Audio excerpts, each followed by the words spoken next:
संत ज्ञानेश्वर महाराज यांचा 750वा जन्मोत्सव आणि संत तुकाराम महाराज यांचा 375वा वैकुंठ गमन उत्सवानिमित्त सिंधुदुर्ग जिल्हा वारकरी संप्रदायातर्फे कणकवली शहरातून भव्य दिव्य काढलेली वारकरी दिंडी लक्षवेधी ठरली।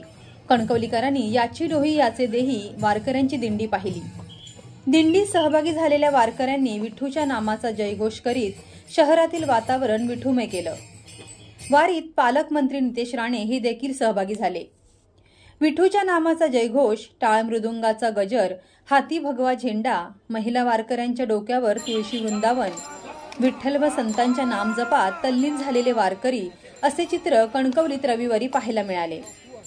सिंधुदुर्ग जिल्हा वारकरी संप्रदाय सिंधुदुर्ग तर्फे संत ज्ञानेश्वर महाराजांचा 750वा जन्मोत्सव आणि संत तुकाराम महाराजांचा 375वा वैकुंठ गमन उत्सवानिमित्ताने भव्य दिव्य वारकरी दिंडी पालखी सोहळा कणकवलीत पार पडला। या पालखी सोहळ्यानिमित्ताने सर्व वारकरी एसटी वर्कशॉप येथील गणेश मंदिरात रविवारी सकाळी जमले। त्यानंतर विठूच्या नामाचा जयघोष अन टाळ मृदुंगाच्या गजरावर मंदिराकडून वारकऱ्यांनी प्रस्थान केले। या दिंडीत विनेकरी, वारकरी, पताकाधारी, मृदुंगमणी, डोक्यावर तुळशी वृंदावन घेतलेल्या महिला, टाळकरी यांच्यासह हजारोंच्या संख्येने वारकरी सहभागी झाले होते।